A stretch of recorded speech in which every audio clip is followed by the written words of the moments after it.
Yo, what's up, Eckhart's Ladder people? This is Wayward Jedi, and Eck has been kind enough to let me share my love of Star Wars on this channel with a special guest video. Given the ever-present heated discussions surrounding the franchise, I've spent a lot of time these past few years thinking about how to reapproach Star Wars with the goal of remembering how to enjoy it in simpler ways. So I grabbed Star Wars Tales Volume 1 off my bookshelf. I remember picking this up at a used bookstore for a couple bucks sometime during my college years. It was released during the Legends years, making it no longer canon, but I think it's quite okay to enjoy aspects of both continuities in Star Wars. Tales Volume 1 is a compilation of earlier comics published by Dark Horse and released in 2002, after the prequel trilogy had already gotten into full swing. Within its pages are 15 unique Star Wars comic book adventures, and some pretty cool cover art variations. The first story is called Extinction, and is the topic of this video. It was released in September 1999. Just a few months after The Phantom Menace hit theaters, and chronicles the tale of Darth Vader hunting down a surviving Jedi going by the name of the Dark Woman. At its core, it's a fairly simple story. There isn't anything too crazy going on, but it is an example of Star Wars content predating Episode 3 that delves into Vader as a Jedi hunter. At this time, fans still had no details on Order 66 or any of the Jedi that might have survived the Purges. And though the Empire hunting Jedi story is fairly well explored by today's standards, I nonetheless wanted to spotlight the artwork in a way that makes it fresh again for the viewers. I hope you enjoy the video, and without further delay, here is Star Wars Extinction. The story opens with Lord Vader making an unannounced visit to the Emperor's palace on Coruscant. The unsuspecting commander of the guard has managed to hastily assemble a stormtrooper detachment for a formal reception, but it looks like he expects to get choked out anyways. Luckily for the commander, Vader is in no mood for official Imperial courtesies, and storms past. We then find out the reason for his hurry. He's answering the summons of Darth Sidious, who has, of course, entrusted Vader with leading the inquisitorial efforts against any Jedi that are still in hiding. Sidious informs Vader that another survivor has been located, and reveals that it was Mara Jade that made the discovery of a Jedi known as the Dark Woman. Vader and Mara Jade then argue over who should be the one to carry out the assassination. It's an old Legends example of the Sith hierarchy and the Emperor in particular, thriving on getting their pawns to compete against one another for glory. But the Emperor is no fool. Not wanting the Jedi to become a rallying symbol throughout the galaxy, he dispatches Vader, his most fearsome warrior, to the task. As Vader leaves, the Emperor taunts him, saying, "You do know something of the destruction of a Jedi," clearly referring to the fall of Anakin Skywalker himself. Vader's shuttle makes its way to the fifth planet of the Kofragan system, where the Dark Woman is hiding, and touches down on a grassland. The creature design of the ram-like grazers is neat. It suggests an evolutionary history of a species in which knocking heads in territorial duels, or to stave off predators, is quite common. So much so that they have evolved an entire outer layer of bone for extra protection. We then see our first glimpse of the Jedi, who has spent her time in hiding nurturing her connection to the living force by tending to the nature around her. She's surrounded by creatures of several varieties, a winged, dinosaur-looking beast, a butterfly, and a tiny, hairless, Dobby-like creature that senses the cold shift in its Jedi companion's feelings.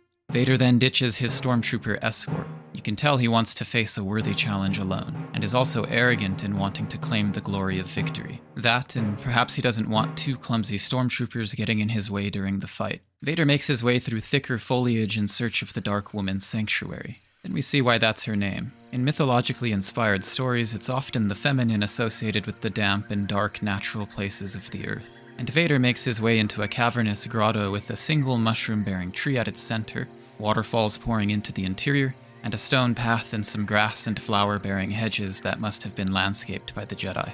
The grotto is clearly a location rich in the living force, which is why the Jedi has made her home here. We also see how the Dark Woman's wardrobe and lightsaber hilt design are directly inspired by the nature around her, both in terms of color palette and also with how her hilt looks like a blend between ornate country manor architecture and the winding and twisting growth of vine-producing plants. The green and brown of her robes easily evoke nature, but it's the color of her belt and hilt that is directly inspired by the thematic centerpiece of the story, the endangered species of flowers she protects. Before becoming aware of her presence, Vader pauses for a moment to contemplate this flower, and we can see the light shining back in. Even though the comic was made before Episode 2, I like to think this flower reminds Anakin of Padme, or at the very least of good times long lost. It also shows that Vader is not immune to pulls to the light. It's possible a grotto such as this is like the light side equivalent to the cave Luke enters in Empire Strikes Back, which allows for this brief moment of calm, where an aspect of Anakin comes back. At least until he's interrupted. And here I'll talk about one of the creative techniques the artist used to show Vader. They'll subtly represent emotions on Vader's helmet, despite the fact that in real life the helmet would always wear the same expression. In this panel you can see surprise in his quote-unquote face, and skipping ahead a bit, intense focus into anger. On my first read I didn't notice this, but I love all the little details that can be pulled out of art when it's examined closely. The Dark Woman tells Vader that the flower is nearing extinction, hence the name of the story. She has spent her time guarding it and nurturing the life of the grotto. But Vader is quick to spread his cynicism. He says that extinction is the natural order of things, and that it's the destiny for weaker species to be replaced by the strong. A social Darwinist view that's quite at home in Sith ideology. The Jedi tries to suggest the idea of redemption to Vader through analogy with plants. Hardy species can go dormant and bide their time, sprouting when least expected, implying that the seed of who Anakin truly is remains dormant within Vader. But Vader at this point is very much a broken and cynical man that believes the dark path cannot be abandoned once set upon. Echoing George Lucas's thoughts on the dark side being lazy and selfish, the Jedi insults Vader by telling him that he has chosen the easier path, and that he's a coward for doing so. That's the final straw for Vader. Their inevitable clash begins with locked lightsabers. The Dark Woman proves herself a formidable opponent. She absorbs the impact of Vader's initial blow while on a knee. They remark on how each is still a worthy opponent of the other, implying that they share a history prior to Anakin's fall. They trade some more blows before the Dark Woman reiterates that the dark side is the easy path and baits with seduction, but ultimately isn't as powerful as the light side. She then calls on the aid of the surrounding environment, which unleashes vines to ensnare Vader's limbs. Thinking her victory secured, the Dark Woman takes her lunge, but Vader breaks free and descends upon her like a winged demon. They remain at parity, exchanging more blows, but Vader eventually comes out on top after locking one of her wrists in what I can only imagine as the galaxy's worst death grip. Having gained the upper hand, Vader taunts her Jedi musings as mere platitudes in the midst of his triumph.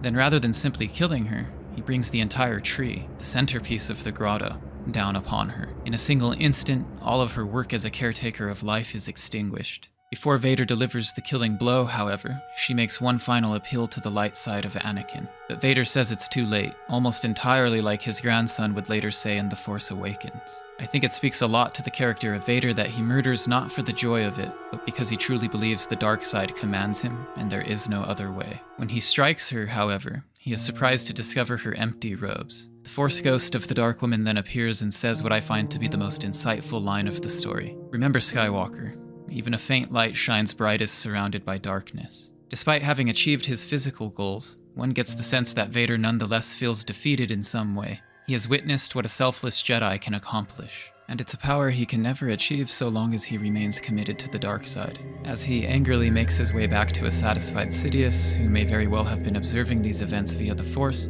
he tramples upon the endangered flower the Dark Woman worked so hard to preserve, and the one thing in the narrative that offered Vader a brief moment of respite from the shadow that follows him. And that's Extinction, the first story in Star Wars Tales Volume 1, folks. It's not too complex of a story, but I do like how it delves into the psychology of Vader and the overwhelming cynicism he carries in regards to his destiny. Granted, this is Legends, but it also shows how the option was always available for him to abandon his master. But it's the guilt he experiences over his past mistakes that convinces him it's too late to start making better choices. And despite being such a simple story, I can't help but let it inspire me as to what a Vader-centric live-action show would be like. Picturing this comic as concept art for an episode of such a show reminds me why so many fans, myself included, would love to see a series explore the darkest years of Vader's life, and the toxic relationship that exists between him and the Emperor. Let me know what you think about Extinction. I hope you had as much fun watching this video as I did editing it.